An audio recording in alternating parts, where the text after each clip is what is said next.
She married her sister's husband. That was the headline no one would ever print. But the truth everyone in Provence would whisper if they knew. It was a story born from legacy, urgency, and one small mistake that neither family could afford to correct. The story of that mistake began a generation ago. 25 years earlier, Paris, 1999. The study smelled of cognac and old leather. Rain drummed against the windows of the Devereux estate, but inside, warmth gathered around two men bent over a single sheet of parchment. Henri Beaumont's hand trembled slightly as he signed.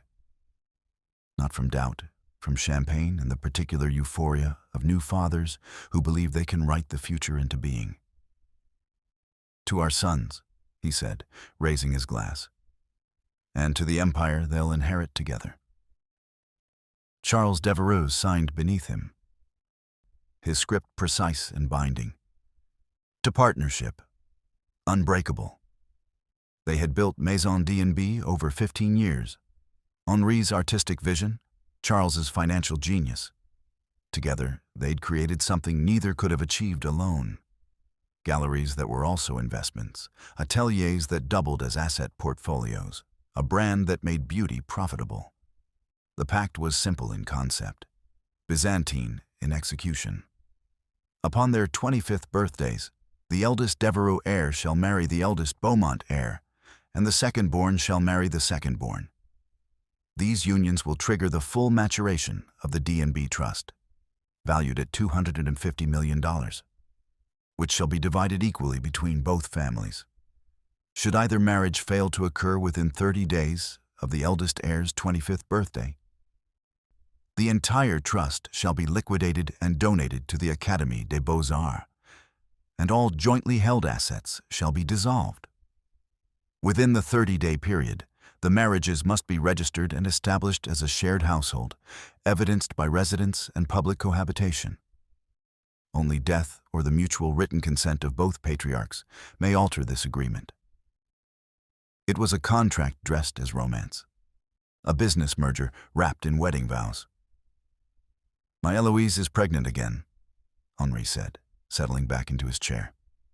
"Twins, girls, the doctor says. Due in March." "Marguerite as well," Charles replied, smiling. "Also twins, boys. April." They laughed, the kind of laughter that believes coincidence is destiny. "Then it's fate," Henri declared. "Your sons, my daughters. A perfect symmetry." Neither man considered what might happen if the symmetry broke. Neither man imagined he wouldn't live to see it fulfilled. That perfect symmetry began to crack years later, far from the Parisian rain. 14 years later, Kyoto, 2013. The telegram arrived on a Tuesday at the Beaumont estate on the outskirts of Paris. Sunlight streamed through the tall windows, illuminating dust motes dancing over furniture already beginning to feel too large for a home missing its heart. It had been 2 long years since Henri's quiet death from an undiagnosed heart condition. 2 years Eloise had spent trying to hold his memory and his legacy together for their daughters. This telegram shattered it all. Lefebvre arrested for fraud. Galleries your Henri built, seized, assets frozen. Debt, 4.2 million euros. She read it twice, the crisp paper feeling like a death warrant. Henri was gone, and now everything he had ever painted, curated, and loved was being publicly dismantled. The final 2 letters, Marguerite's initials, were a whisper of regret from a friend whose hands were tied. But they changed nothing. Charles was the last tether to Henri's world, and he was cutting them loose. He was letting Henri's legacy be erased to save his own. That night, she sat her 12-year-old daughters down in the grand living room that would soon belong to creditors. "There's been trouble," she said, her voice soft but firm, echoing in the cavernous space. "A man Papa trusted did a very bad thing with their business. We've lost everything. The galleries. This house. We have to leave. We have to go somewhere we can start over." She told them about the debt, the shame, the need to disappear far away. She did not tell them about Charles Devereaux's forced betrayal. She did not tell them about the pact.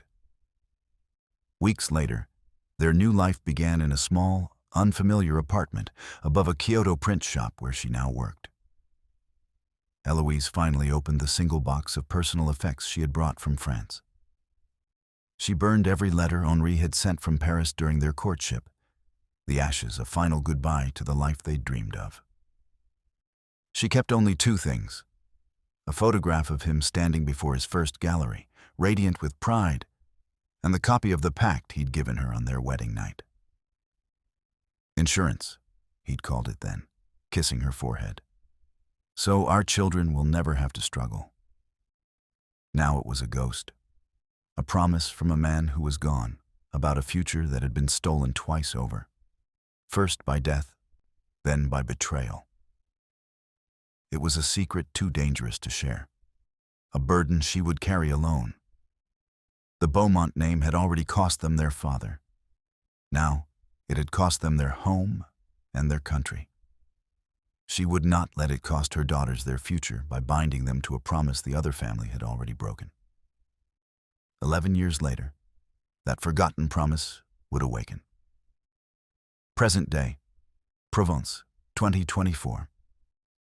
The call came at 2:47 a.m. Alexander Devereaux woke to his phone vibrating against the nightstand, the screen casting his bedroom in cold blue light.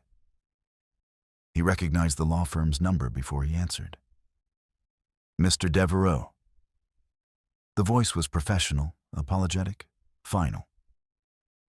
This is Laurent Mercier from Grayson & Mercier. I'm calling regarding the Beaumont-Devereaux Pact of 1999. Alexander sat up, suddenly awake. I'm aware of it. Then you're aware that the eldest heirs of both families turned 25 this spring. Under the terms of the pact, marriages must be executed within 30 days of that birthday, or the trust liquidates automatically. 30 days. Alexander's mind raced. When exactly? You have 28 days remaining, Mr. Devereaux. After that, the trust transfers to the Académie, and all jointly held assets, the galleries, the foundations, the collections your father and Mr. Beaumont built, will be auctioned to settle the terms. Alexander closed his eyes. The Maison wasn't just a business. It was his father's legacy, the only thing Charles Devereaux had cared about besides his sons.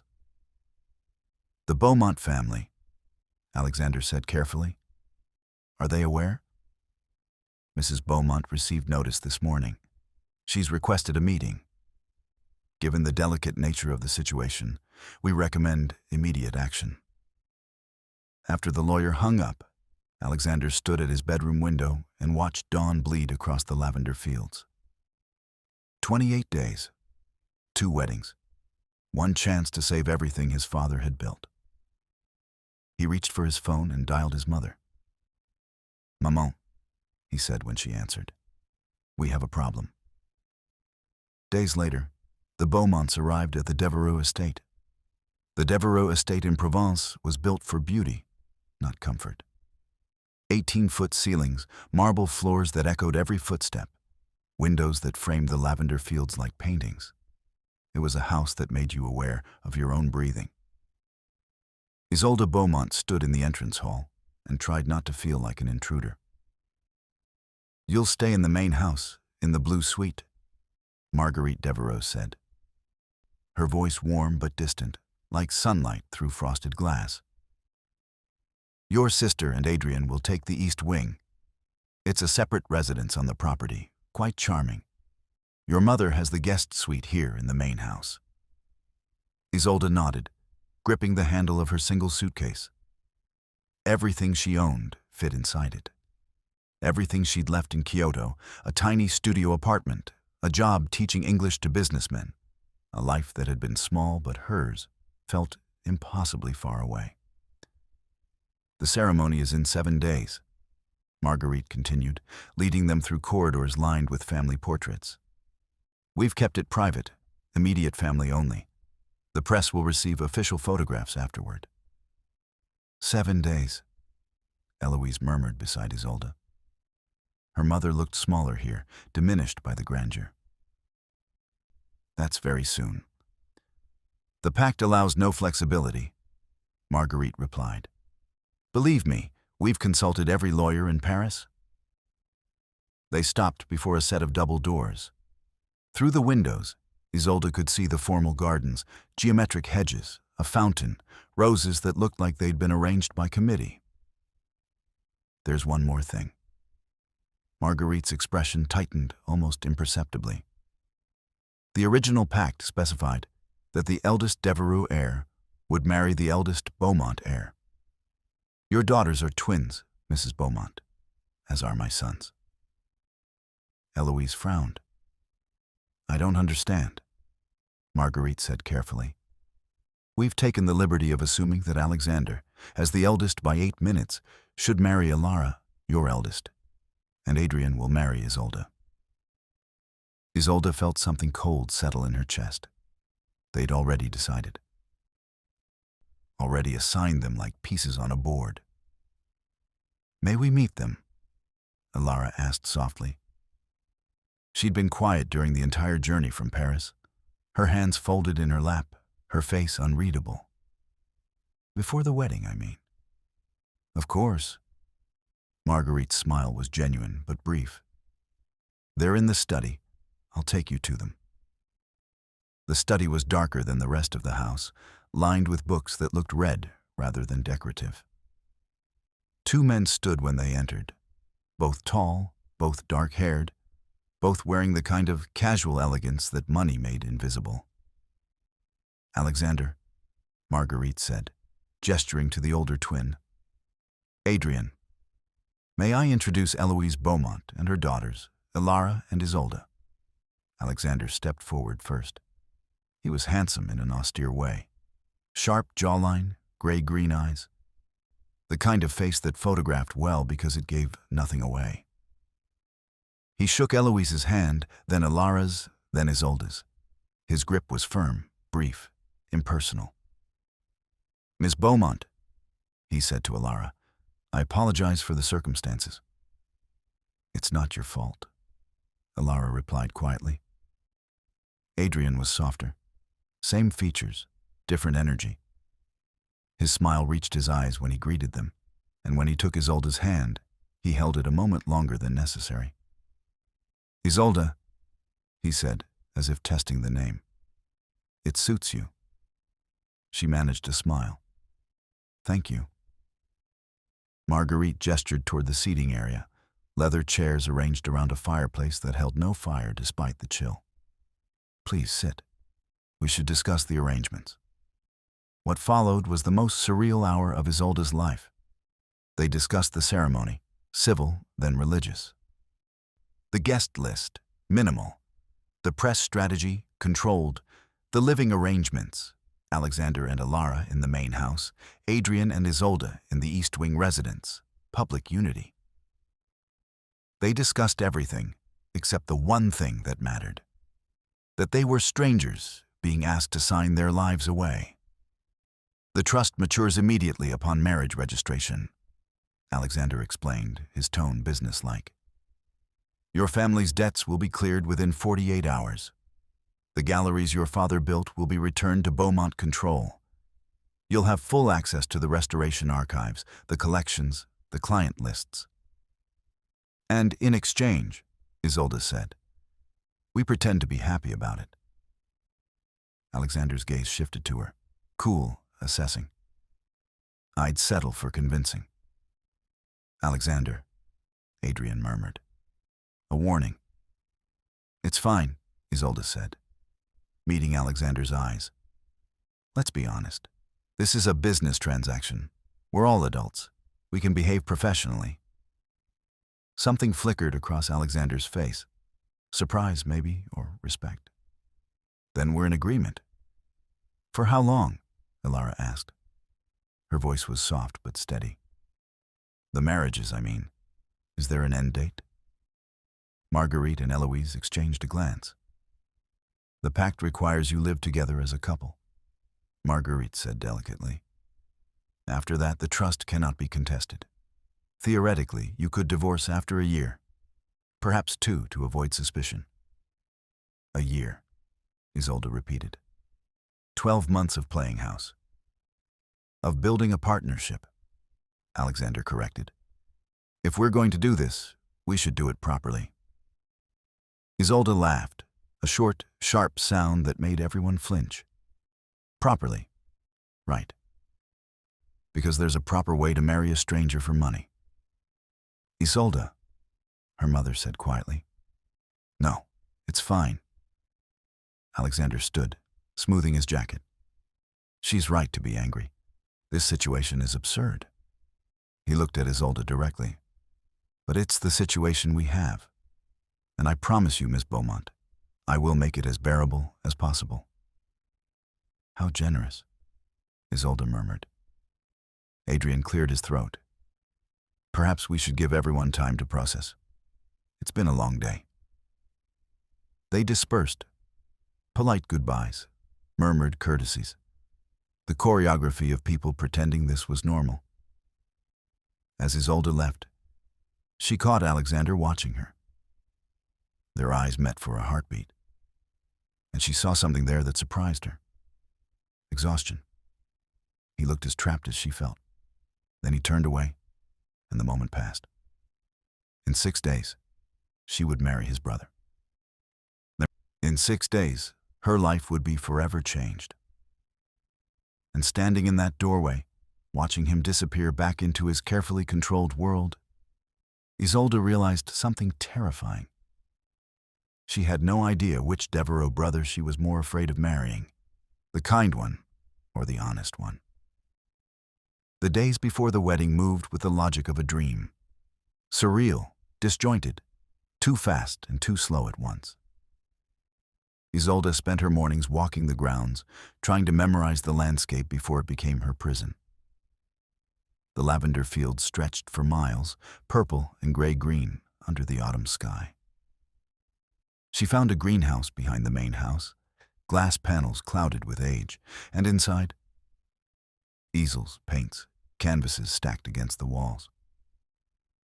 My mother's studio, a voice said behind her. She turned. Adrian stood in the doorway, hands in his pockets. Expression apologetic. I didn't mean to intrude, Isolde said. You're not. He stepped inside, glancing around with something like nostalgia. She hasn't painted in years. I think she'd be happy someone was using it. I wasn't planning to. You should, he said, smiling. I saw your portfolio, the restoration work you did in Kyoto. You have a gift. Isolde blinked. You looked at my portfolio? Alexander did. He wanted to understand who we were marrying.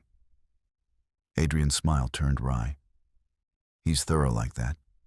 Treats everything like due diligence. And you? I trust first, ask questions later. He picked up a paintbrush, testing its weight. Probably why I'm the younger twin. Isolde found herself smiling despite everything. How much younger? 8 minutes. But Alexander never lets me forget it. He set the brush down. Listen, I know this is impossible, but I want you to know I'll try to make it good. The year, I mean. We can be friends, at least. Something in her chest eased slightly. I'd like that. Good. He moved toward the door, then paused. Your sister, Ilara. She seems careful. Is she always so quiet? She's an observer, Isolde said. She listens more than she speaks. I like that, Adrian said softly.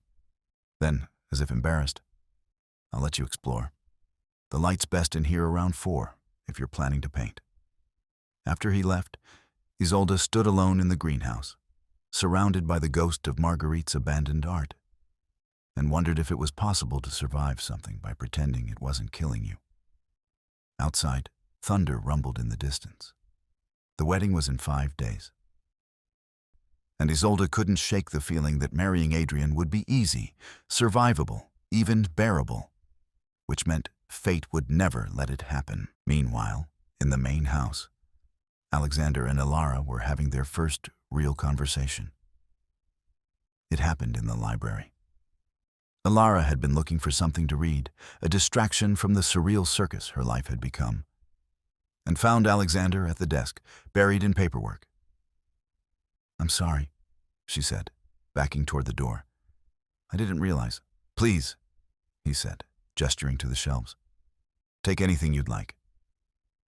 She hesitated, then moved deeper into the room. The silence stretched, not uncomfortable but full. "Do you read?" she asked finally, running her fingers along the spines. "When I have time." He set down his pen, which isn't often. "What do you do?" she asked. "I mean, besides this." "I manage the Maison's operations, acquisitions, exhibitions, donor relations." He leaned back in his chair. "It's not as interesting as it sounds." "I think it sounds very interesting," Ilara said quietly. She pulled a volume from the shelf, poetry, Rilke, and held it carefully. "My father used to say that art without infrastructure is just dreams. You build the infrastructure." Alexander studied her. She was lovely in an understated way. Soft features, careful movements, the kind of person who made you lean closer to hear her speak. "Your sister doesn't think much of infrastructure," he observed. Ilara's lips curved. "Isolde thinks with her heart. I think with my head. It's why we balance each other." They understood each other, Alexander realized. Not romantically. There was no spark, no pull, but intellectually. They were both the responsible ones, the ones who carried weight without complaint. It should have made the arrangement easier. Instead, it made him wonder what it would be like to marry someone who understood duty and someone who understood desire. The night before the wedding, the rehearsal dinner was held in the estate's formal dining room, beneath chandeliers that cost more than most people's houses. 8 people sat around a table built for 20. The 2 mothers at opposite ends, the 4 heirs arranged like chess pieces in between. Conversation was polite, careful, agonizing. "The weather should be perfect for the ceremony," Marguerite said, passing the wine. "Yes," Eloise agreed. "Very fortunate." Isolde wanted to scream.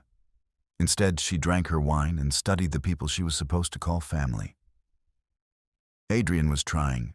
He asked Ilara about her work with a textile collective in Kyoto, listened attentively, made her laugh softly at something Isolde couldn't hear. Alexander was quieter, more watchful. He ate with mechanical precision, spoke when spoken to, and occasionally glanced at Isolde with an expression she couldn't decode. Halfway through the meal, Marguerite stood. "I'd like to propose a toast," she said, raising her glass. "To partnership, to legacy, to the continuation of everything our families built together."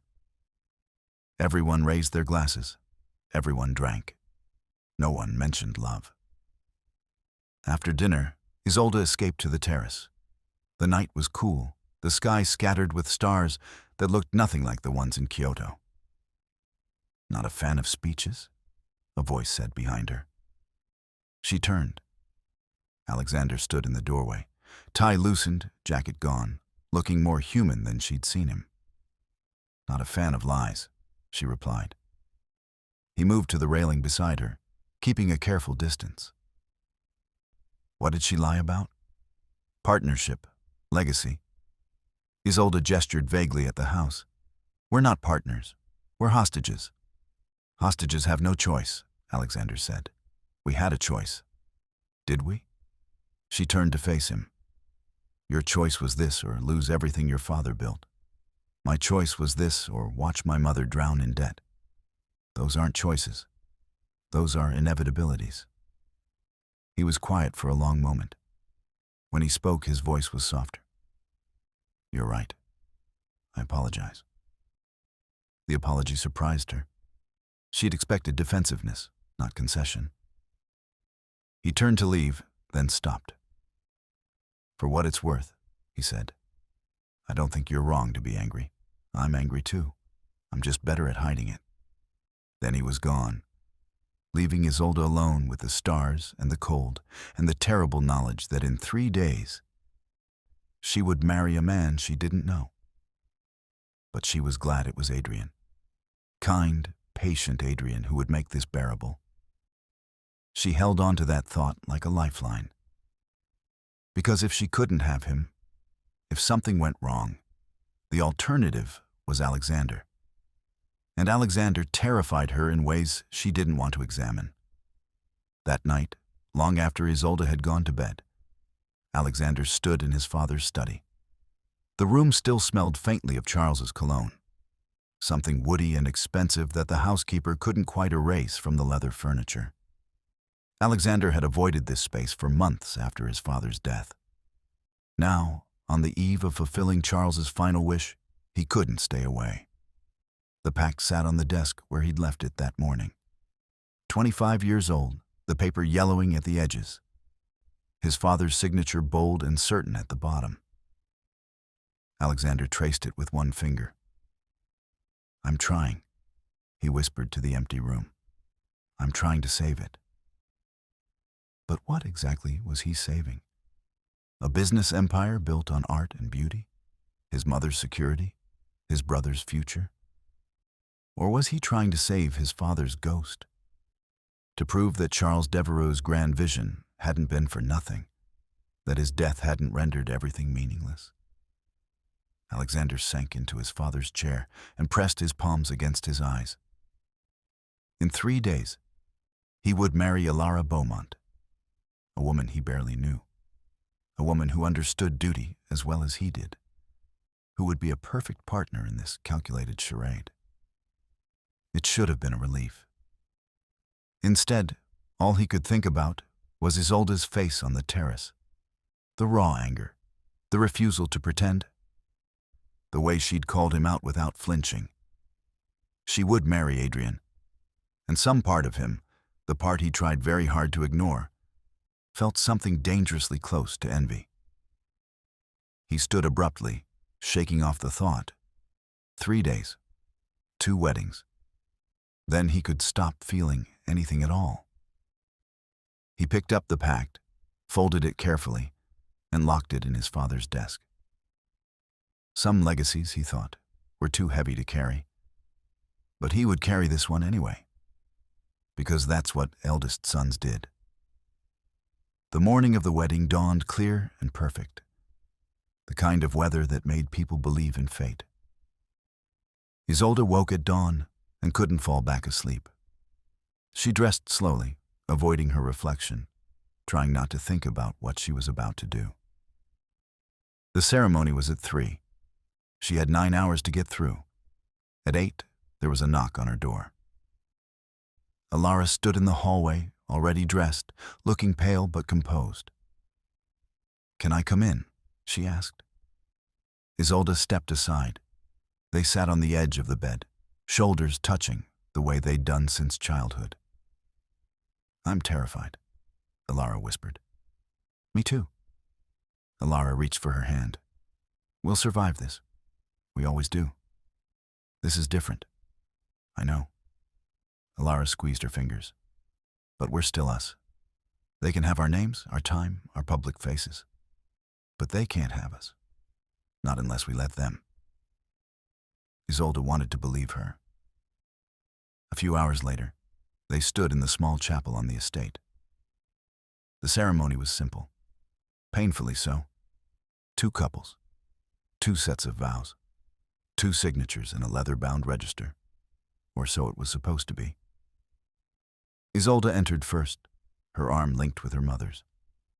The chapel was small, intimate, pale stone walls, afternoon light filtering through old glass. She could see Adrian waiting at the front, hands clasped, looking nervous but kind. Behind her, Alara entered with similar quiet grace. Alexander stood across from where Alara would stand. Isolde would stand with Adrian, eldest to eldest, second to second. Except the officiant opened the register, preparing to record the ceremonies. He studied the pre-written names, then looked up at the assembled couples, his face drained of color. "Excuse me," he said, voice tight. I'm terribly sorry, but there appears to be an error." Everyone froze. Marguerite stepped forward. "What kind of error?" The officiant turned the register around with trembling hands. "The names. They're not, that is. They're prepared incorrectly." Isolde leaned forward, trying to see. The officiant pointed. "Alexander Devereux, Isolde Beaumont, Adrian Devereux, Alara Beaumont." The room went deathly silent. "That's wrong," Eloise said faintly. "Alexander is supposed to marry Alara. Adrian should marry Isolde." "I know," the officiant stammered. "I don't know how this happened. The instructions were clear, but someone prepared the register with the wrong pairings." "Can we correct it?" Marguerite asked, her voice razor thin. The lawyer who'd been standing in the back stepped forward. "Not quickly. The marriage register is a legal document. It's already been filed with the civil authorities. We'd need to request a new register, which would take a minimum of 72 hours. "We don't have 72 hours," Alexander said quietly. "The pact's deadline is midnight tonight." The words fell like stones. Isolde's mind spun. She looked at Alara. Her sister's face had gone pale. Adrian looked stricken. Alexander's expression was unreadable. "What do we do?" Alara whispered. The officiant wrung his hands. "I cannot in good conscience proceed with the wrong pairings. These are legal, binding marriages we're discussing." "Then we don't use the wrong pairings," Alexander said. Everyone turned to stare at him. "What are you suggesting?" Marguerite asked carefully. Alexander stepped forward, his voice steady, absolute. "The register lists Alexander Devereux to Isolde Beaumont and Adrian Devereux to Alara Beaumont. Those are the legal pairings prepared and filed. If we want to marry before midnight, those are the marriages we execute." "Alexander," Marguerite began, "do you have a better solution?" he asked coldly. "We can wait 72 hours for a corrected register and miss the deadline, losing everything. Or we can proceed with the legal document we have." The lawyer cleared his throat. "Mr. Devereux, while technically possible, this would mean you'd be marrying Ms. Isolde instead of Ms. Alara, as originally intended." "I'm aware," Alexander interrupted. "The question is whether we're bound by our expectations or by the necessity of the moment." "This is insane," Adrian said, finding his voice. "You're suggesting we just switch? Like it doesn't matter?" "It matters," Alexander said. "But the alternative is that both families lose everything we've worked toward. The pact requires marriages before midnight. We can fulfill that requirement, or we can let it all burn over a clerical error." He looked at Isolde directly for the first time. "The choice is yours," he said. "Both of yours." His gaze included Alara. "Walk out of here unmarried and watch your family lose everything, or marry different men than you expected and save it all." Isolde felt the weight of every eye in the room. She thought of her mother's exhausted face, the years of poverty in Kyoto, her father's galleries closed and forgotten, the debt that would follow them forever if this failed. She thought of Adrian's kind eyes, the man she'd been prepared to marry, and Alexander's cold proposition, a man she didn't know offering her a choice that wasn't really a choice at all. "Isolde," Eloise whispered, "you don't have to." "Yes, I do," Isolde said quietly. She looked at Alexander.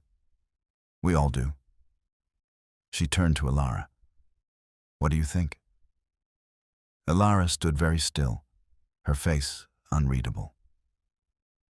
Then she looked at Adrian, really looked at him, like she was seeing him for the first time. "I think," Alara said slowly, "that it doesn't matter which brother I marry. The outcome is the same. 1 year. Then freedom." She met Isolde's eyes.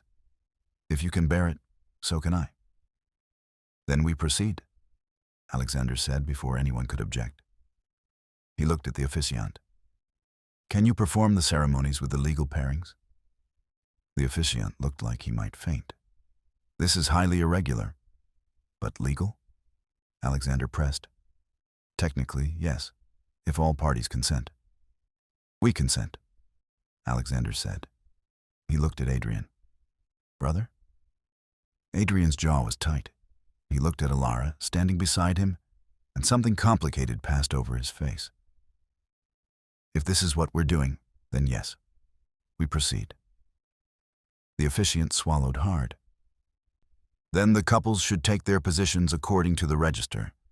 Mr. Alexander Devereux with Miss Isolde Beaumont, Mr. Adrien Devereux with Miss Alara Beaumont." The chapel fell into terrible silence. Slowly, Isolde stepped away from Adrien and moved to stand before Alexander. He was taller than she'd realized. His eyes were gray-green storm glass, giving nothing away. Across from them, Alara took her place beside Adrien, the brother who was supposed to be her brother-in-law, who would now be her husband. The officiant opened his book with shaking hands. "Dearly beloved," he began, and his voice cracked. "We are gathered here today." The words washed over Isolde like a dream. She barely heard them. All she could focus on was Alexander's face, impassive, controlled, unknowable. "Do you, Alexander Devereux, take Isolde Beaumont to be your lawfully wedded wife?" "I do," Alexander said. His voice was steady, final. "And do you, Isolde Beaumont, take Alexander Devereux to be your lawfully wedded husband?" Isolde opened her mouth, closed it. Every instinct screamed that this was wrong, that she was standing beside the wrong man, speaking vows to a stranger, signing away her life to someone who looked at her like she was a problem to be solved. But behind her, she could feel her mother's presence, her sisters, the weight of their shared history and shared desperation. "I do," she whispered. The officiant turned to the other couple. "Do you, Adrien Devereux, take Alara Beaumont to be your lawfully wedded wife?" Adrien's voice was soft but clear. "I do." "And do you, Alara Beaumont, take Adrien Devereux to be your lawfully wedded husband?" "I do," Alara said quietly. "Then by the power vested in me," the officiant said, sounding like he was presiding over a funeral, "I now pronounce you married, both couples. You may sign the register." The book was passed. Alexander signed first, his signature precise and binding. Isolde signed beneath him, her hand only shaking slightly. Across from them, Adrien and Alara did the same. The officiant closed the register with a soft thud that sounded like a prison door closing. "Congratulations," he said weakly. "You're all legally married." No one moved. No one spoke. Outside, photographers waited. Champagne chilled. A wedding breakfast had been laid out in the garden. Everything looked perfect. Everything was wrong. Isolde looked down at her hand, at the wedding band that felt like a shackle, at the signature she'd just written beside Alexander's name. She'd married the wrong brother, and there was no going back. That first night as husband and wife, Isolde stood in her new bedroom, in the main house, in a suite far more grand than anything she'd ever imagined living in, connected to Alexander's room by a shared sitting room. The wedding band on her finger felt like a shackle. There was a soft knock on the connecting door. "Come in," she said, too tired to care. Alexander entered, still in his wedding suit, tie gone, top buttons undone. He looked as wrecked as she felt. "I wanted to apologize," he said. "For what?" saving your family's fortune? For making the decision without asking you first? Isolde laughed bitterly. Would it have mattered? If I'd said no? Yes, he said quietly. I would have let it burn. She stared at him, searching for the lie. She couldn't find it. Why? She asked. Because I've spent my entire life making decisions for other people, he said. I didn't want to add you to that list. He pulled an envelope from his jacket pocket and set it on the dressing table. This is a contract, he said. 1 year from today, we file for divorce. Irreconcilable differences, mutual decision, no scandal. You'll receive your full share of the trust. Your family's debts are cleared immediately. Your father's galleries reopen under your control. And in exchange? We maintain the appearance of a happy marriage. Public events, family dinners, nothing that would cause investors to question the maison's stability. He paused. But privately, we live separate lives. You have your rooms, I have mine. No expectations, no obligations beyond courtesy. Isolde picked up the envelope but didn't open it. 1 year, she repeated. 1 year. Then you're free. She met his eyes. And what do you get out of this? The same thing you do, he said. Survival. He moved toward the door, then stopped. I know this isn't what you wanted, he said. I know you'd rather have married Adrien. He's kinder than I am, more patient. He would have made this easier. Then why didn't you let him marry me? Isolde asked. Alexander's hand tightened on the doorframe. Because the pact required the eldest, he said finally. And I'm the eldest. That's my burden, not his. He left before she could respond, closing the door softly behind him. Isolde sat alone in her room, her bridal suite, and read the contract he'd left. Every clause was clear, every term was fair. It was the most romantic thing anyone had ever given her, a promise of escape. She signed it with hands that didn't shake and placed it back in the envelope. 1 year, 365 days. She could survive anything for that long. She had to. The next morning, Isolde woke disoriented, the ceiling unfamiliar, the bed too large, the silence too complete. Then she remembered. Mrs. Alexander Devereux. She wanted to laugh or scream. She did neither. By the time she dressed and found her way to the dining room, Alexander was already there, reading the morning paper with his coffee. He looked up when she entered. Polite acknowledgement, nothing more. Good morning, he said. Morning. A place had been set for her across the table, far enough for privacy, close enough to maintain the illusion of togetherness should any staff happen by. They ate in silence. The clock ticked. Somewhere outside, birds sang like everything was normal. I'll be in Paris most of the week, Alexander said finally. Board meetings. The Maison's expansion requires oversight. Of course. You're welcome to join me. There are galleries, museums. I'll stay here, Isolde interrupted, if that's acceptable. It's your home now, he said. You can do whatever you'd like. Except leave, she thought. After breakfast, Alexander disappeared into his study. Isolde retreated to the greenhouse. For the first week, they barely saw each other. Ships passing, strangers sharing an address. It should have been a relief. Instead, the silence felt heavier each day. By the end of week 2, Isolde realized something she hadn't expected. Loneliness wasn't being alone. Loneliness was sharing a house with someone who treated you like a polite stranger. And the worst part? She was starting to wish he'd stop being polite and start being real. Meanwhile, in the East Wing, Adrien and Alara were navigating their own impossible situation. The East Wing was technically a separate residence, a 2-story villa connected to the main estate by a covered walkway, and surrounded by its own private gardens.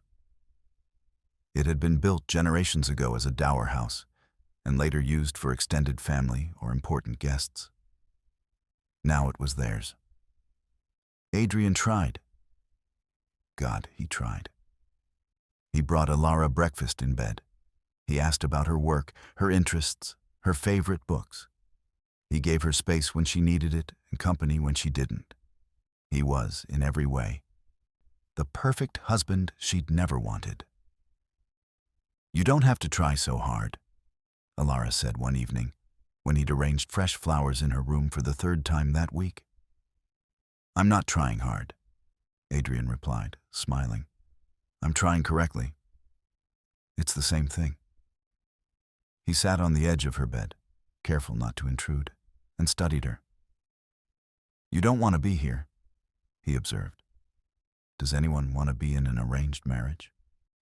"No," he admitted, "but most people at least pretend to try." Alara set down her book. "I'm not good at pretending." "Neither am I," Adrian said.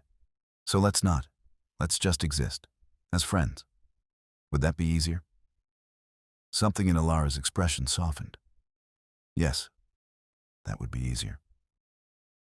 From that point on, they settled into an odd but comfortable rhythm.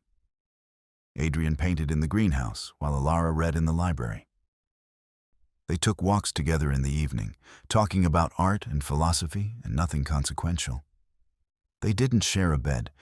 They didn't pretend to be in love. But they were kind to each other. It was, Alara thought, more than she'd hoped for. 2 weeks into the marriage, an invitation arrived. A charity gala in Paris, hosted by the Maison's most important patron. Marguerite delivered it personally. "Both couples are expected to attend," she said, handing the cream-colored card to Alexander. "The Dubois family has been with the Maison for 3 generations. They'll want to meet the new heirs." Alexander glanced at the date. "That's 3 days away." "I'm aware. I've already arranged for your attire. The car will leave at 4. After she left, Alexander found Isolde in the greenhouse. She was working on a restoration, a small landscape that had been damaged by water. "We have an event," he said without preamble. She didn't look up. "When?" "Saturday. Gala in Paris. Black tie. We're expected to attend together." Her brush paused mid-stroke. "As a couple." "As a married couple, yes." "Meaning we have to look happy about it." "Meaning we have to look like we can tolerate each other's presence for 4 hours." Isolde set down her brush and turned to face him. "I can manage 4 hours." "Can you manage hand-holding, smiling for cameras, pretending this isn't a business transaction?" "Can you?" she countered. They stared at each other. 2 people who'd become experts at distance, trying to figure out how to convincingly close it. "We should practice," Alexander said finally. Isolde blinked. "Practice what?" "Smiling." "Chemistry." He moved closer, studying her like a problem to solve. "The press will be watching. If we look uncomfortable together, it raises questions. Questions lead to investigations. Investigations threaten the trust." "So what do you suggest? Dance lessons?" "Conversation," he said. "If we can't talk naturally in private, we won't be able to fake it in public." Isolde crossed her arms. "Fine. What do you want to talk about?" "I don't know. Normal things. What people discuss when they're getting to know each other." "We're not getting to know each other. We're co-workers maintaining a professional facade." "Then let's be professional about it," Alexander said. "Tell me something about yourself. Something real." She hesitated. Then, "I wanted to be a botanical illustrator when I was younger. Scientific drawings, not art. I liked the precision of it." "Why didn't you pursue it?" "Because when my father's business collapsed, precision stopped mattering. We needed money, not beautiful pictures of flowers." Alexander nodded slowly. I wanted to be a professor. Art history. I'd planned to do my doctorate in Renaissance restoration techniques. Why didn't you? Because my father died, and someone needed to run the maison. Adrian's talented, but he's not. He trailed off. Ruthless, Isolde supplied. Decisive, Alexander corrected. He feels too much. I feel too little. It makes me better at business. And worse at everything else? He almost smiled. Probably.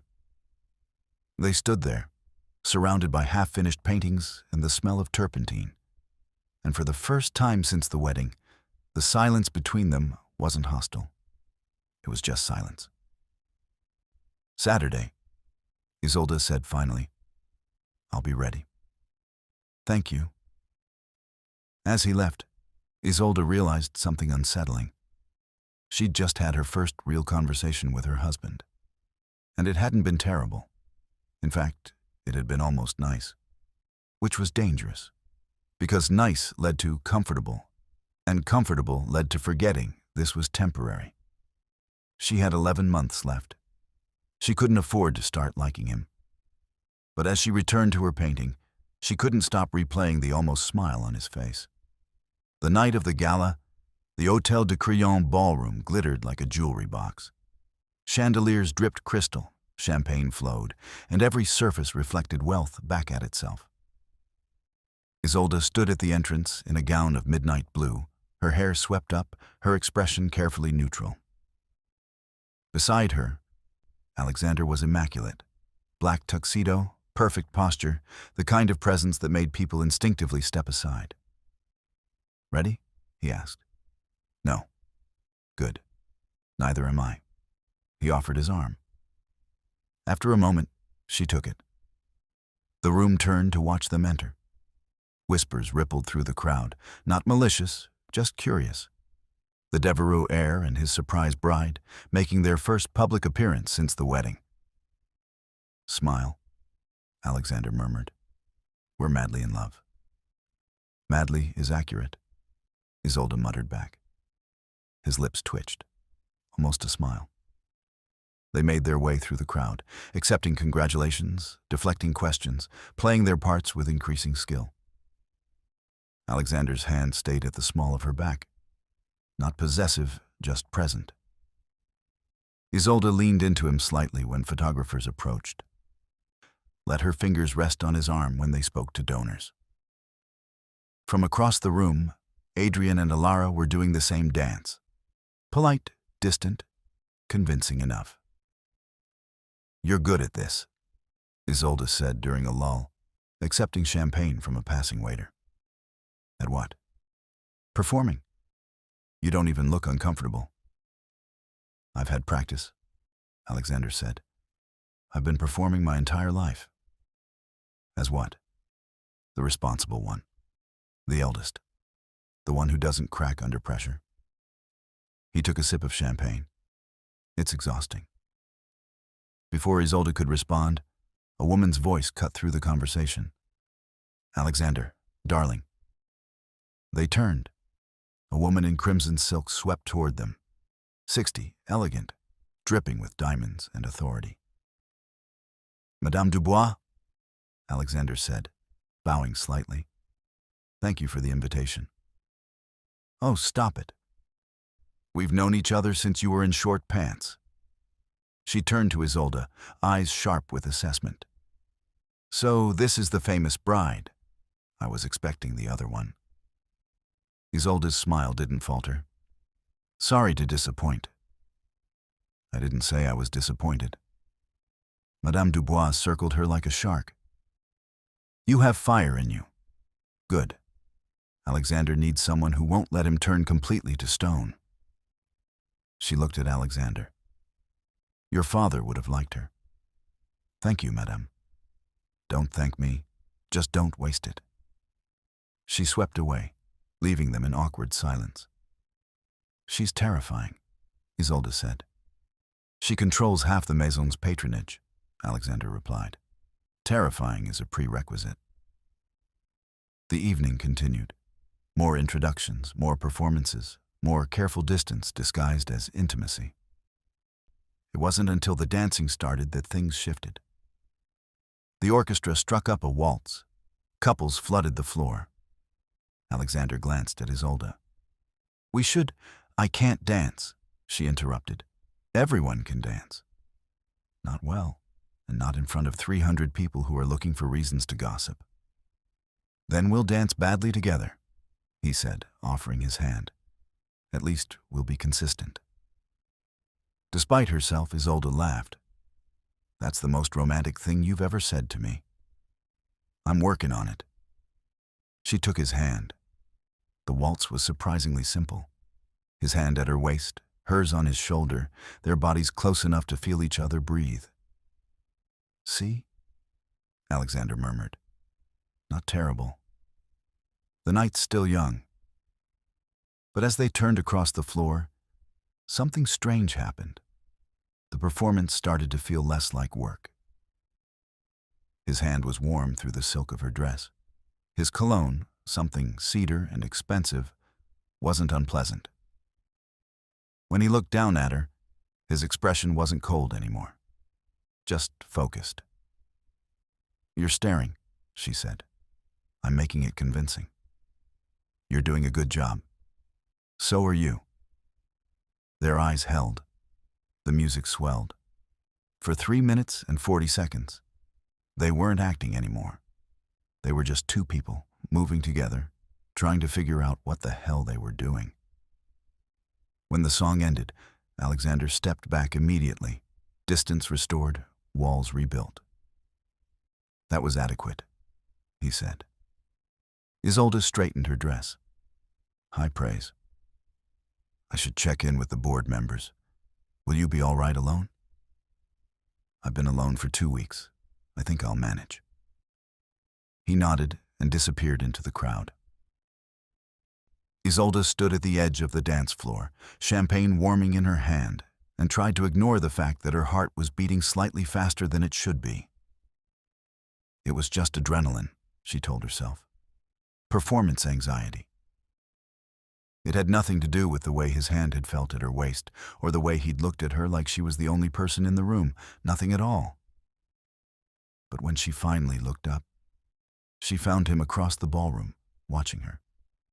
Their eyes met, held, and Isolde knew, with sudden terrible clarity, that she was in trouble. The week after the gala passed quietly. Too quietly. Isolde found herself not missing Alexander, exactly, but noticing his absence. The breakfast table felt emptier when he was in Paris. The greenhouse was too silent without his occasional interruptions. She told herself it was just adjustment, getting used to sharing space with another human. Then came Thursday morning. Alexander woke earlier than usual, restless in a way he couldn't name. He'd been in Paris for 3 days. Board meetings, donor dinners, the endless machinery of keeping the maison running. And returning to the estate should have felt like relief. Instead, he found himself standing at his bedroom window, watching the greenhouse. Isolde was already there. He could see her silhouette through the clouded glass, moving between easels with that particular grace she had when she was absorbed in work. He'd noticed things about her lately. Small things he had no business noticing.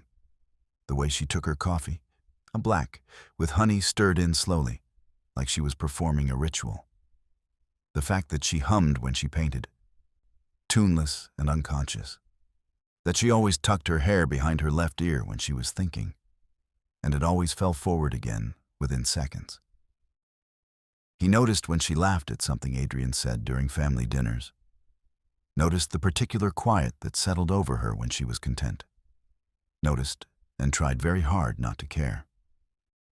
This was temporary. A business arrangement. Survival, not connection. But this morning, watching her paint in the early light, something uncomfortable twisted in his chest. He turned away from the window and went to make coffee he didn't want. By afternoon, he'd convinced himself he'd imagined it. Whatever that feeling was. Restlessness, boredom, the residual stress of travel. It had nothing to do with Isolde. Then Elliot arrived. Alexander was in the study when he heard the laugh. Bright, unguarded, completely unlike any sound he'd heard Isolde make. He found himself moving toward it before he decided to. The entrance hall. Isolde and a man he didn't recognize, embracing like old friends. The man was handsome in an effortless way. Good clothes, easy smile, the kind of comfortable masculinity that made Alexander feel suddenly, absurdly stiff. "Elliot," Isolde was saying, her whole face transformed. "What are you doing here?" And just like that, the uncomfortable thing in Alexander's chest sharpened into something he absolutely recognized. Jealousy? No, not jealousy. Jealousy was childish, irrational, the domain of people who couldn't control their emotions. This was concern. About appearances. About a strange man in his home, touching his wife. Making her laugh in a way that... He stopped that thought before it could finish. He watched them disappear toward the greenhouse, Isolde's hand on the man's arm, animated in a way she never was with Alexander. And he told himself he was being practical when he waited exactly 20 minutes before following them. They spent the afternoon in the greenhouse, talking about nothing and everything. Kyoto gossip, restoration techniques, the terrible coffee at the museum. Elliot made her laugh. Really laugh, not the polite chuckle she'd perfected for dinner with the Devereaux. She'd forgotten what it felt like to be herself. They were mid-story. Something about a curator who'd accidentally superglued his hand to a Ming vase, when footsteps echoed in the doorway. Alexander stood in the entrance, perfectly still, perfectly composed, perfectly furious. "Mr. Marchand," he said. His voice could have frozen fire. Elliot stood, extending his hand. "Mr. Devereaux, pleasure to finally meet you properly. I was just delivering, I'm aware." Alexander didn't take the hand. His eyes moved to Isolde, and she saw something in them that made her breath catch. Not anger. Something rawer than that. "I wasn't informed we were expecting guests." "It was a surprise," Isolde said, suddenly defensive. "Elliot brought archives from Kyoto." How thoughtful. Alexander's tone said it was anything but. Each word was carefully measured, precisely controlled, and somehow that made it worse. "I trust the delivery has been completed?" The dismissal was clear. Brutal, even. Elliot's smile dimmed. "Actually, I was planning to stay for dinner, catch up properly." "I'm afraid that's not possible," Alexander said. And Isolde heard it then. The slight crack in his composure, the thing he was trying to hide beneath cold politeness. "We have a family obligation this evening." "We do?" Isolde asked, her voice sharper than she intended. Alexander's gaze cut to her, and for a heartbeat, she saw everything he was trying not to feel. Hurt, fear, something desperate and angry, and completely unlike the man she'd married. Then his face went blank again. "Yes," he said simply. The room went cold. Elliot looked between them, reading the situation with uncomfortable clarity. "Right. Well, I should get going anyway." He turned to Isolde, and his expression was kind, knowing. "It was wonderful seeing you. Don't be a stranger." He kissed her cheek, friendly, familiar, and something in Alexander's jaw tightened. The moment the door closed behind Elliot, Isolde rounded on Alexander. "What the hell was that?" "That was me maintaining boundaries. He's my friend. He's a man who showed up unannounced and made himself comfortable in my home." Alexander's voice was still controlled, but barely. She could hear the strain in it now, the effort it was taking him to stay calm. "Your home? I live here too." "Then perhaps you should inform me when you're inviting guests." The words came faster now, his composure fracturing. particularly male ones who feel entitled to kiss you in front of staff. Isolde stared at him, something clicking into place. You're jealous. I'm protecting appearances. Bullshit. She moved closer, watching his face. You're jealous because I was happy.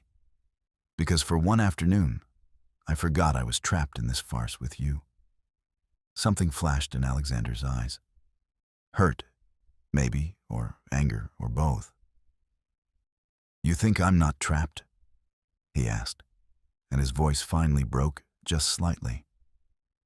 You think this is what I wanted?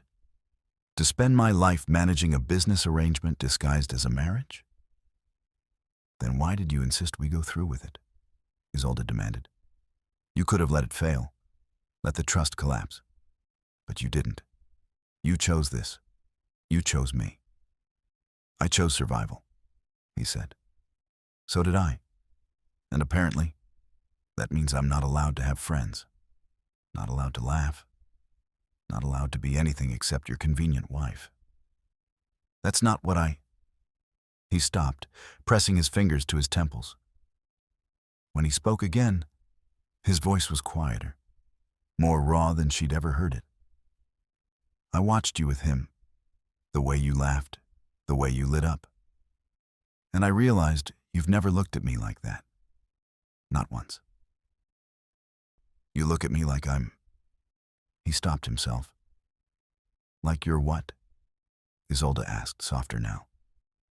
Like I'm the wrong choice, he finished. Which I am. I know that. Adrian would have been better for you. Elliot clearly makes you happy in ways I can't. I know all of that. But watching it, seeing you be yourself with someone else, seeing what I'll never... He cut himself off again, jaw tight. Get out, Isolde said, but her voice was gentler than the words. Isolde, please, just go. He stared at her for a long moment, and she saw something in his face that terrified her. Vulnerability. Real, unguarded vulnerability from a man who'd spent his entire life building walls.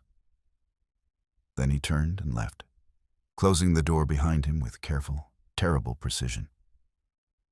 Isolde stood alone in the greenhouse, surrounded by half-finished paintings and the ghost of Elliot's laughter, and felt something crack inside her chest. She'd thought she could do this. She'd thought 1 year of pretending would be manageable. She'd been wrong. Because the man she'd married wasn't pretending anymore. He was possessive, jealous, real. And the worst part? A small, traitorous part of her had liked it. Alexander made it to his study before the shaking started. He collapsed into his chair, hands pressed against his face, trying to breathe through the panic. What the hell was wrong with him? He'd acted like a jealous husband, possessive, irrational, everything he'd sworn he wouldn't be. But watching Isolde with Elliot, watching her be happy, be herself, be everything she couldn't be around him, had triggered something he didn't know how to name. Not jealousy. Not exactly. More like grief. Grief for something he'd never had and didn't know how to want. Grief for the version of her that laughed without guard, that lit up with joy, that existed somewhere outside the cage of their arrangement. Grief for the fact that he'd never see that version of her, not directed at him, because he was too cold, too controlled, too fundamentally wrong to inspire anything except duty in return. Or was it jealousy intertwined with grief? Jealousy that Elliot could walk into a room and make her smile. That Adrian could make her comfortable. That everyone else in the world seemed to have the key to her except him. And underneath both, fear.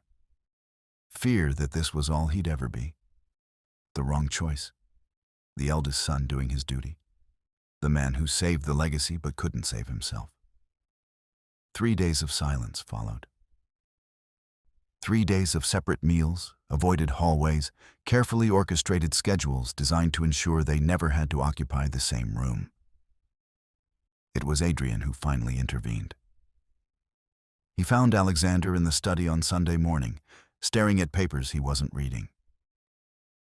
"You look like hell," Adrian observed, dropping into the chair opposite. "Thank you for the assessment." "What happened with Isolde?" Alexander's jaw tightened. "Nothing. Nothing doesn't result in 3 days of Cold War. Lara says she's been crying." Something twisted in Alexander's chest. "She has. Not in front of anyone. But Alara saw her last night and the night before." Adrian leaned forward. "What did you do?" "I was protective of our arrangement." "Protective or possessive?" Alexander closed his eyes. "Both. Neither. I don't know." "Did you apologize?" "I tried." "She won't speak to me." "Then try harder," Adrian said. "You're good at impossible things. Be good at this." After Adrian left, Alexander sat alone with his failure and tried to figure out how to fix something he'd never learned how to build. The answer came from an unexpected source: Marguerite. She found him that evening, handed him a key, and said simply, "Your father's studio, in the old carriage house. No one's been inside since he died." "Why are you telling me this?" "Because you need to give her something real," Marguerite said. "Not money, not space. Something that costs you." The carriage house stood at the edge of the property, half hidden by overgrown wisteria. Alexander hadn't been inside in 10 years. The interior smelled of dust and memory. His father's paintings lined the walls, landscapes mostly. Studies of light that Charles had created in secret, afraid that artists weren't supposed to be financiers. Alexander stood in the center of the room and felt something loosen in his chest. His father had hidden this part of himself, had buried it under responsibility and legacy and the weight of being Charles Devereux. Alexander had done the same thing. But maybe, he could give someone else permission to be whole. The next morning, Isolde found a note slipped under her door. "I'm sorry. Not for being protective, but for being cruel. You deserve better than this. Better than me. But since we're stuck with each other, I'd like to try again. Meet me at the old carriage house at 4, if you're willing." It was signed A. She stood in her robe, reading it 3 times, trying to decide if this was another manipulation. But the handwriting was messier than his usual precise script, and the words, "You deserve better than me," felt too honest to be strategic. At 4 o'clock, she walked to the carriage house. Alexander was waiting outside, hands in his pockets, looking more uncertain than she'd ever seen him. "Thank you for coming," he said. "I haven't decided if I'm staying." "Fair enough." He opened the door. "I wanted to show you something." The paintings took her breath away. "Your father did these?" she asked, moving from canvas to canvas. "Everyone. He never showed them to anyone. He thought it would undermine his credibility as a businessman." Alexander watched her study the work. "I think he was wrong. I think they made him more human." Isolde turned to look at him. "Why are you showing me this?" "Because I've been thinking about what you said. About not being allowed to have friends, to laugh." He took a breath. "You were right. I was jealous. Not because Elliot might want you, but because he made you happy. And I didn't know how to compete with that." "We're not supposed to be competing," Isolde said quietly. "We're supposed to be surviving. Maybe we could do both." She studied his face, the careful vulnerability, the fear he was trying to hide. "What are you asking for?" she said. "A second chance at civil," Alexander replied. "And maybe, if you're willing, friendship. Real friendship, not just the contract." Isolde looked around the carriage house, at the hidden art, the secret softness, the part of Charles Devereux no one else had known. She thought about the contract, about escape, about freedom. And she thought about the fact that maybe surviving alone for a year was harder than surviving together. "Okay," she said finally. "Friendship. But you have to actually try, not just manage me like another business asset." "I'll try," he promised. "And I'll try not to run away every time you're difficult." That seems like a larger concession. She almost smiled. Probably. They stood in the dusty carriage house, surrounded by paintings no one else would ever see, and made a different kind of contract. One without terms, one without escape clauses. Just, let's try not to destroy each other. It wasn't romance, but it was a start. The change was subtle at first. Breakfast stopped being a performance. They actually talked about work, about art, about nothing consequential. Alexander told her about a difficult acquisition negotiation. Isolde showed him a restoration technique she was trying. They started taking evening walks together through the grounds. Not romantic, just companionable. Two people learning how to occupy the same space without armor. "Tell me something true," Alexander said one evening when they'd stopped by the fountain. "That's a dangerous game." "I'll go first, then." He watched the water catch the last of the sunlight. "I hate running the maison. I'm good at it, but I hate it. Every decision feels like trying to protect something I never chose to care about." Isolde looked at him, really looked. "Why don't you step down?" "Because it's what I'm supposed to do. Eldest son, family legacy." He smiled without humor. "Duty. That's a lonely word. So is obligation." She was quiet for a moment. Then, "I'm afraid I'm exactly like my mother. That I'll spend my whole life waiting for permission to want things." "What do you want?" The question hung between them, too large for easy answers. "I don't know yet," Isolde admitted. "I've spent so long just trying to survive. I forgot to figure out what I'd do if I ever got the chance to actually live." "You have a year," Alexander said.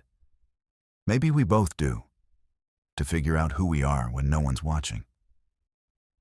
They walked back to the house in comfortable silence, and for the first time since the wedding, Isolde felt like she might actually make it through this intact. The first real test came 2 weeks later, when Adrian and Alara announced they were going to Paris for a long weekend. "Just the two of us," Adrian said over dinner. "There's an exhibition Alara wants to see, and I thought we could go together." Marguerite looked pleased. Alexander and Isolde exchanged a glance. They'd been doing better. But being alone together for 4 days without the buffer of other people, that was different. "Have a wonderful time," Alexander said smoothly. After dinner, Isolde found him in the library. "We'll be fine," she said. "I know. You don't look like you know." He set down his book. "I'm not worried we'll kill each other. I'm worried we'll—" He trailed off. "What?" "Get comfortable," he finished. "Forget this is temporary." Isolde's heart did something complicated.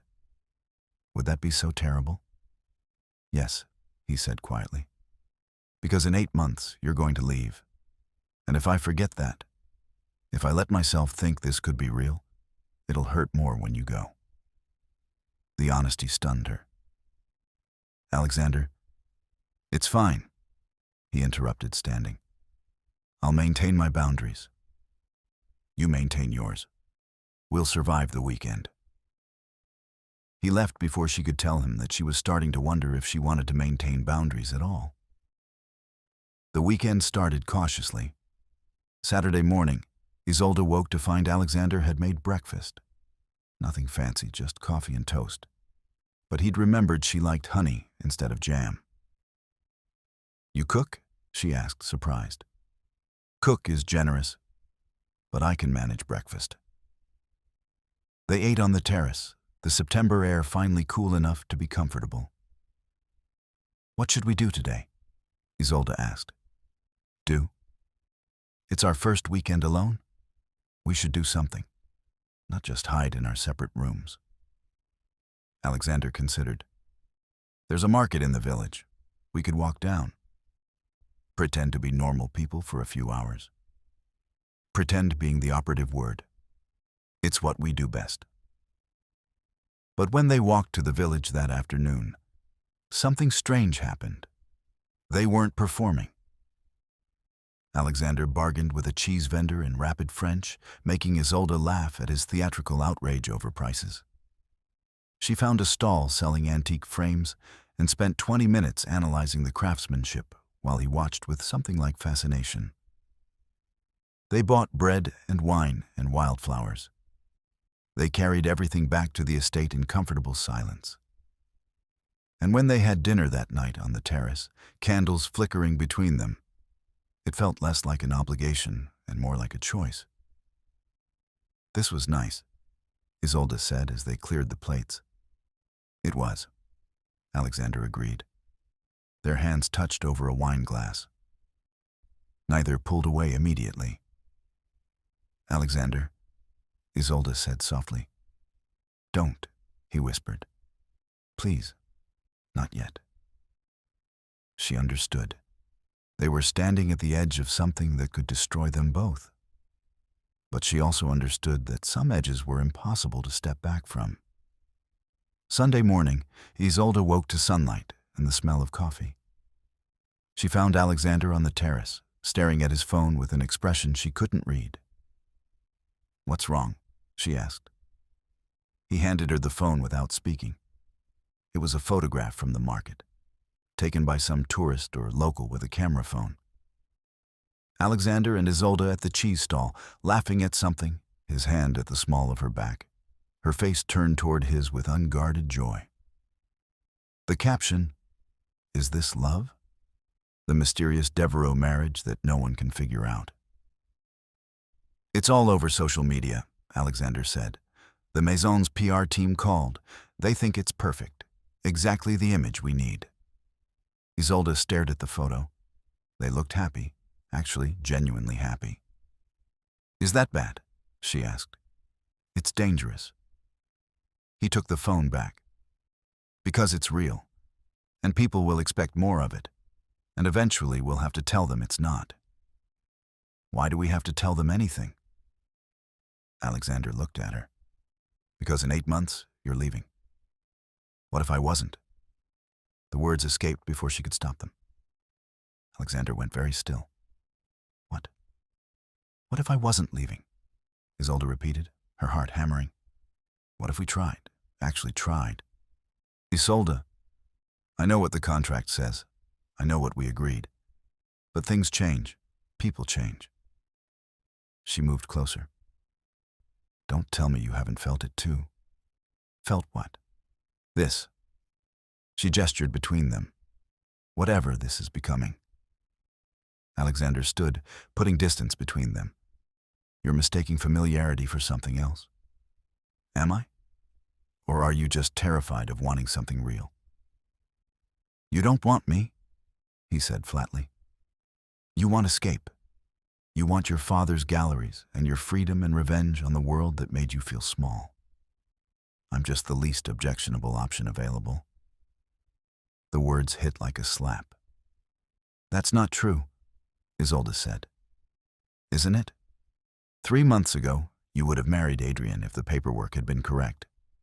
2 months ago, you were laughing with Elliot and wishing I'd disappear.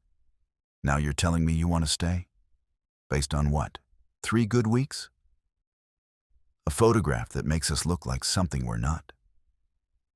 I'm telling you I want to try, Isolde said. That's not nothing. It's not enough, Alexander replied. Because in 6 months, when the novelty wears off and you remember why you hated me in the first place, you'll resent me for believing you. I'd rather keep my illusions intact, thank you. He walked away, leaving Isolde standing alone on the terrace with the coffee going cold and the sun too bright on everything. Alexander made it to his study before the shaking started. He collapsed into his chair, hands pressed against his face, trying to breathe through the panic. She doesn't mean it. She can't mean it. Because if she meant it, if she actually wanted to try, then he'd have to admit he wanted it too. And wanting things had never worked out well for Alexander Devereaux.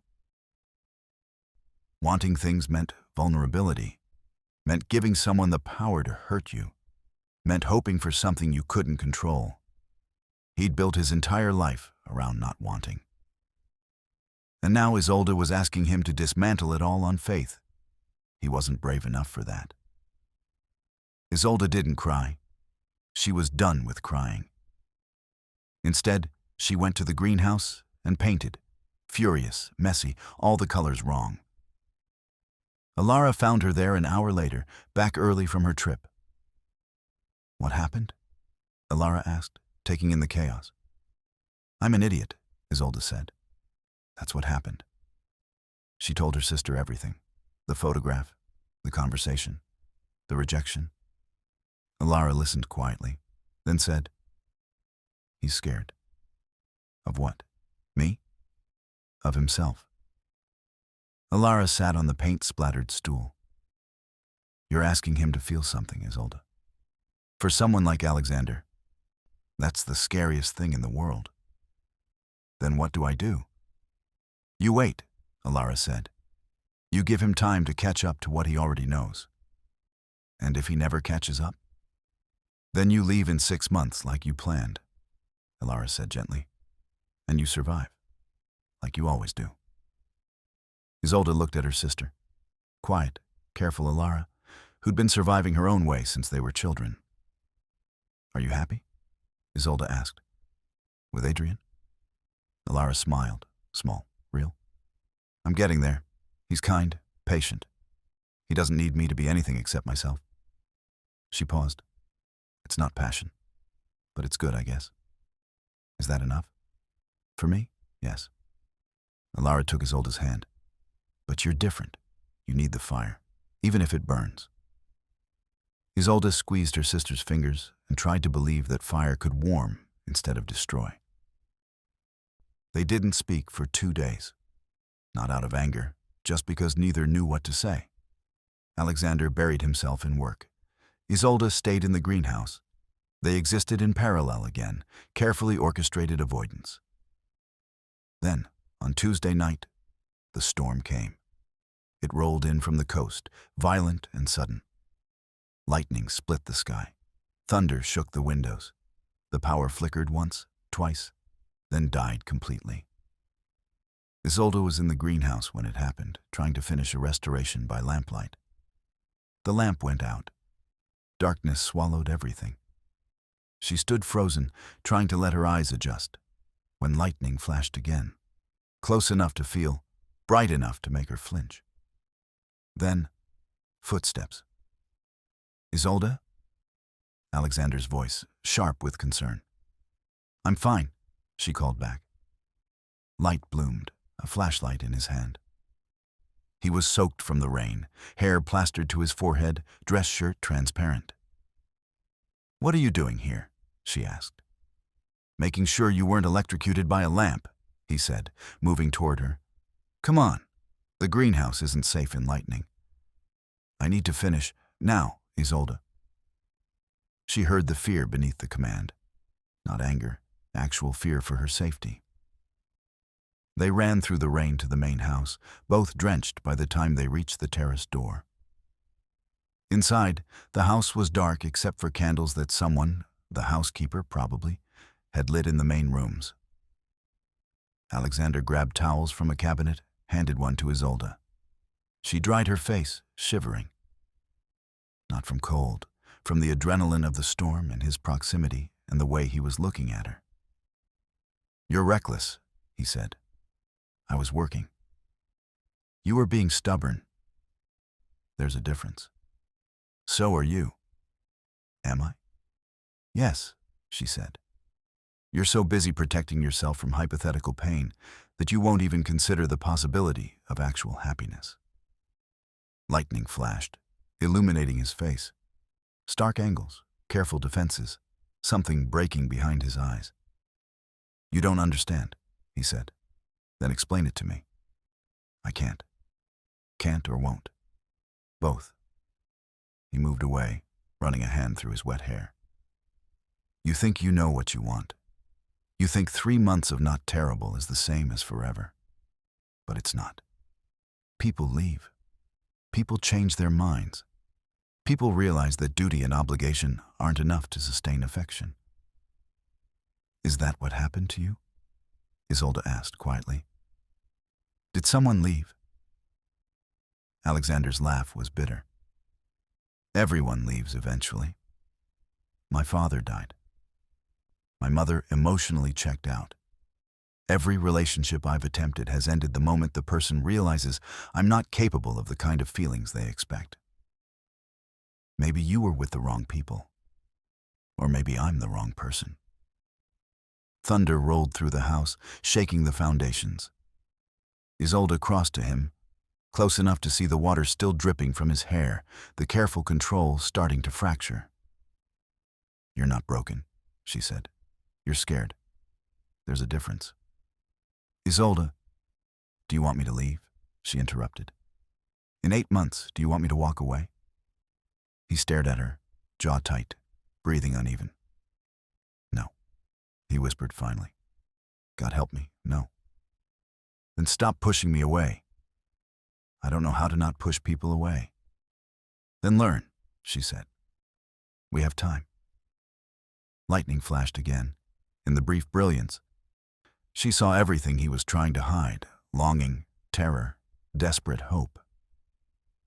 "What if I fail?" he asked. "Then we fail together." She reached up, hesitant, and touched his cheek. He closed his eyes like the contact hurt. "This is a terrible idea," he murmured. "Probably. You're going to regret it. Maybe." "Isolde." She kissed him, soft at first, testing, asking permission. For a heartbeat, he didn't move, didn't breathe. Then his hands came up to frame her face, and he kissed her back like he'd been starving. It was nothing like the careful performance they'd practiced for cameras. This was messy, desperate, real. All the things they'd been too afraid to acknowledge. When they finally broke apart, both breathing hard, Alexander pressed his forehead to hers. "We're idiots," he said. "Complete idiots," she agreed. "This won't be easy. Nothing about us has been easy." He laughed, actually laughed, the sound rough and genuine and beautiful. "Okay," he said. "Okay, we'll try." "We'll try," she echoed. Outside, the storm raged. Inside, something finally settled into place. They stood together in candlelight and rain-soaked clothes and admitted the truth they'd been circling for months.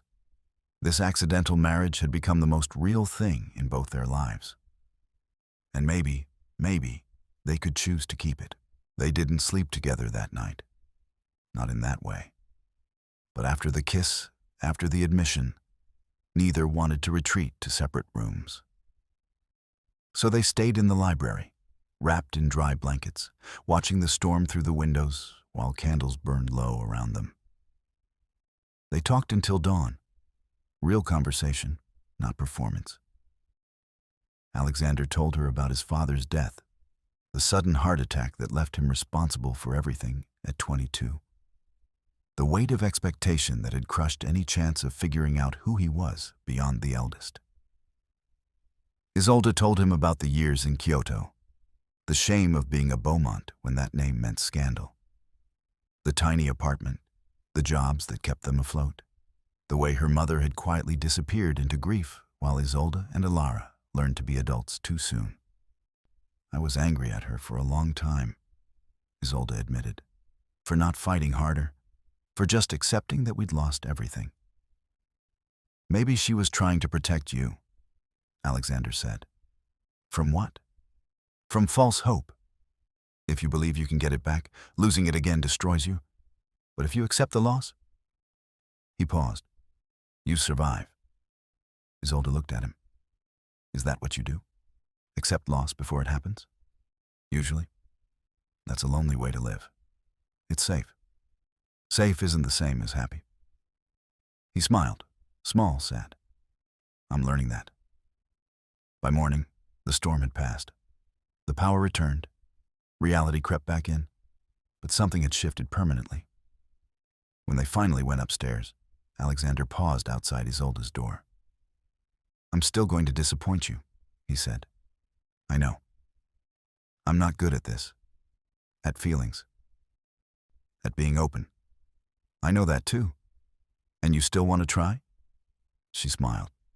I'm an optimist. It's a character flaw.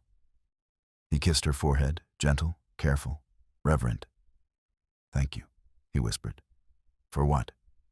For not giving up on me. In the days and weeks that followed, the change was immediate and obvious. They stopped pretending. Not publicly. Publicly, they maintained the same careful performance. But privately, in the small moments no one else saw, they let themselves be honest. Alexander started joining her in the greenhouse, working on his laptop while she painted. She started reading in his study while he handled business calls. They had breakfast together every morning, dinner together every evening. They held hands when no cameras were watching. They kissed in hallways when no staff were around. They learned each other slowly, carefully, like people who knew they had something fragile and were determined not to break it. Adrian noticed first. You're different, he said to Alexander one afternoon. How so? You're smiling. It's disturbing. Alexander did smile then. I'm happy. That's allowed, isn't it? I thought happiness was against your religion. I converted. Adrian studied his brother. She's good for you. I know. Don't screw it up. I'm trying not to. Ilara noticed too. She found Isolde in the greenhouse one morning, humming while she painted. You're humming, Ilara observed. So? You rarely hum. Even when you're happy, you're quiet about it. Isolde set down her brush. Is it that obvious? That you're in love with your husband? Yes. The word hung in the air, love. Too big and too simple at once. I don't know if it's love, Isolde said carefully. What else would you call it? Hope, maybe. Or insanity. Ilara laughed. With you, they're usually the same thing. The first real test of their newfound understanding came not in private, but in public. But going public, actually, truly public, was different. It happened accidentally, like most things in their marriage. The Maison was hosting a gallery opening in Paris. New exhibition, important donors, mandatory appearance. Alexander and Isolde went together, playing their parts with practiced ease. But during the cocktail hour, a journalist approached with the kind of smile that meant trouble. Mrs. Devereux, she said, there's been speculation about your marriage. Some say it was arranged. That the timing was convenient. Isolde felt Alexander stiffen beside her. My marriage, Isolde said carefully, was complicated. Most marriages are. But you're happy? Isolde glanced at Alexander. He looked back at her, a question in his eyes. How much truth can we risk? She made the decision in a heartbeat. Yes, she said, and took his hand. I'm very happy. Even though you barely knew each other before the wedding? I know him now, Isolde said. That's what matters. The journalist's smile sharpened. Some might call that convenient. Some might call it lucky, Alexander interjected, his voice cool. I certainly do. He lifted Isolde's hand and kissed her knuckles. A gesture so soft, so genuine, that even the journalist blinked. If you'll excuse us, Alexander said, we'd like to actually enjoy the art. He guided Isolde away, hand at her waist, and the moment they were out of earshot, she exhaled. That was risky, she said. It was true, he replied. The press will analyze every word. Let them. He stopped, turning to face her. I'm tired of pretending this is fake. It stopped being fake the moment you kissed me in the storm. Alexander, I love you, he interrupted. I don't know when it happened. Maybe gradually. Maybe all at once during the wedding when I realized I'd rather marry the wrong woman than live without the right one. He cupped her face. But I love you, and I don't want to hide it anymore. Isolde's eyes filled. You're not supposed to say things like that in public. Why not? Because I'll cry and ruin my makeup. He smiled. Cry then. I'll tell everyone they're happy tears. She kissed him, right there in the gallery, with 100 people watching and cameras flashing and the entire world taking notes. She didn't care. Neither did he. The headline hit 2 days later. Devereux marriage, love, or liability. The article was brutal. It questioned the timing, the arrangement, the pact. It suggested that Alexander had married Isolde to secure the trust, that the entire relationship was a financial maneuver disguised as romance. It's character assassination, Adrian said, reading over breakfast. They're implying fraud. Let them imply, Alexander said. We know the truth. But the board doesn't, Marguerite interjected, entering with her own copy of the paper. They're calling an emergency meeting. Paris, tomorrow. Alexander set down his coffee. On what grounds? They want to review the trust's maturation. Make sure all terms were satisfied correctly. The threat was clear. If the board decided the marriages were fraudulent, they could challenge the trust, freeze the assets, destroy everything. They can't do that, Isolde said. The marriages are legal. Legal and ethical aren't always the same thing, Marguerite replied. The board members are traditional. They believe marriages should be based on affection, not obligation. Then we'll show them affection, Alexander said. You'll have to do more than that, Marguerite warned. You'll have to convince them this is real, not arranged, not convenient. Real. After she left, Isolde turned to Alexander. Can we do that? She asked. Do you want to? Of course I want to. But what if they don't believe us? What if they think we're lying? Then we tell them the truth, Alexander said. That we started as strangers, that we married for survival, and that somewhere along the way, we chose to stay. You think that'll be enough? He took her hand. It has to be. The board meeting was held in the Maison's Paris headquarters, in a conference room that felt like a courtroom. 12 board members sat in judgment. Lawyers lined the walls. The air smelled of old money and older suspicion. Marguerite presented the facts. The pact, the timeline, the marriages, the trust's maturation. Then came the questions. Mr. Devereux, the chairman said, why did you marry Isolde Beaumont instead of Alara, as originally intended? The ceremony had a clerical error, Alexander replied calmly. The names were recorded incorrectly in the register. By the time we discovered it, we were already legally married, and the pact's deadline was hours away. We made the pragmatic choice to proceed rather than create a scandal that would have destroyed both families. How convenient. Not convenient. Necessary. Alexander's voice was steel. The pact required marriages between our families before the deadline. That was satisfied. Our lawyers are working to ensure everything is properly validated, but the marriages are legal and binding. And you expect us to believe this wasn't a deliberate manipulation? I expect you to honor the terms your predecessor agreed to, Alexander said coldly. My father and Henri Beaumont wrote the pact. We fulfilled it to the best of our ability under impossible circumstances. If you have concerns, take them up with the officiant who made the error. The chairman's eyes narrowed. And your marriage? Is it genuine? Isolde spoke before Alexander could. Our marriage, she said, started as a contract. I won't lie about that. Neither of us wanted it. Neither of us chose it freely. She looked at Alexander. But we chose what happened after. We chose to try, to build something real out of something impossible. If that's not genuine, I don't know what is. Pretty words, an older board member said. But how do we know you won't divorce the moment the trust is secure? You don't, Alexander said. You'll have to trust us. The same way my father trusted Henri Beaumont.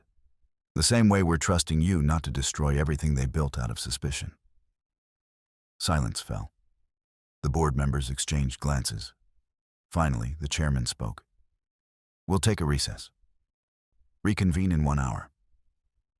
Alexander and Isolde waited in an empty office down the hall. That went well, Isolde said weakly. Define well. We're not in handcuffs yet. He almost smiled. Then, if they vote against us, we'll survive, Isolde interrupted, like we always do. You'd be free, no contract, no obligation. I don't want to be free, she said. Not from you.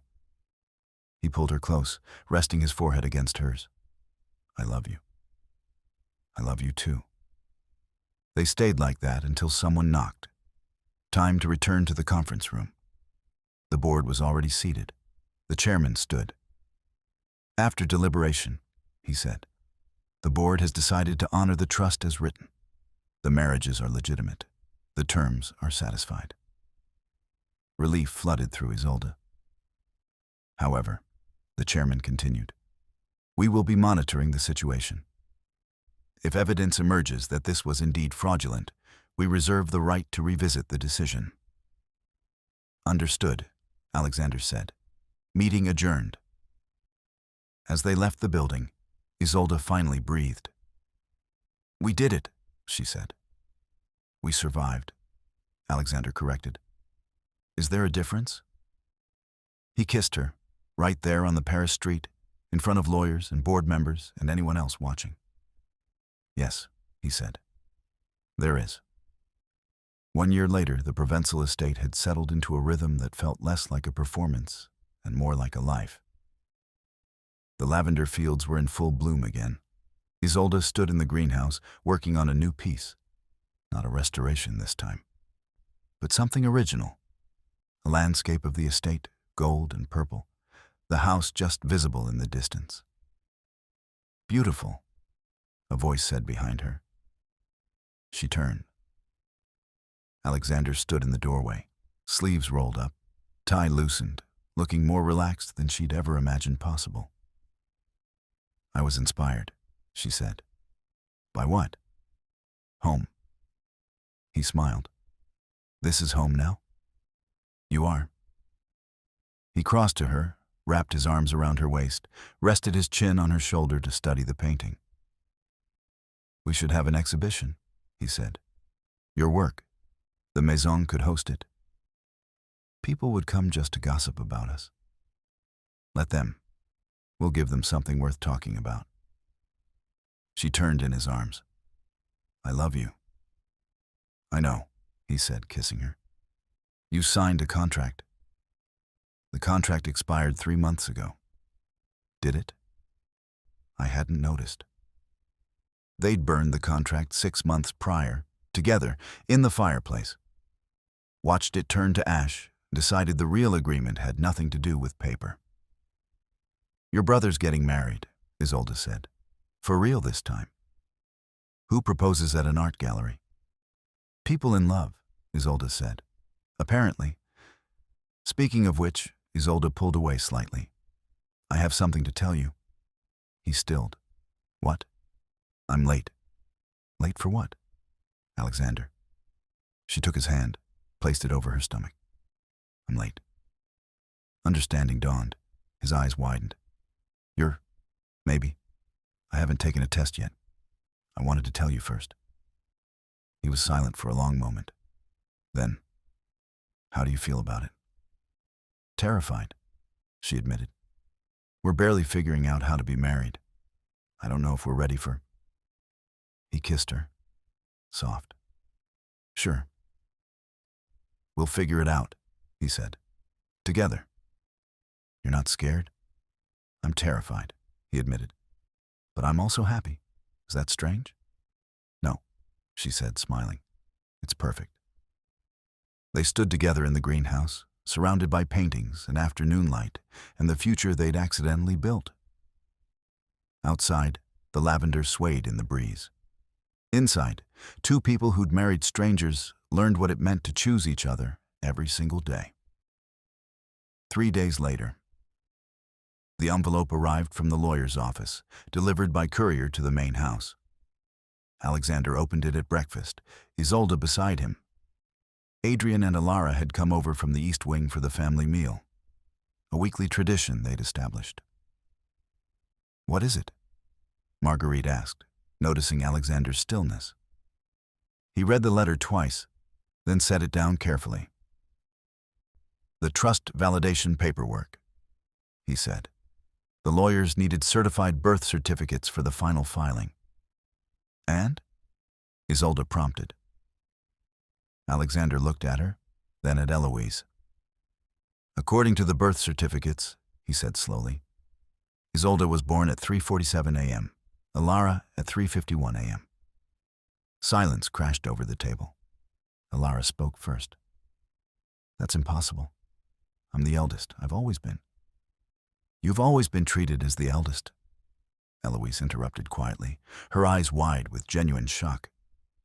Because, in the chaos of the twins' birth, the timings were never clear to me. The midwife told me you were both born so close together.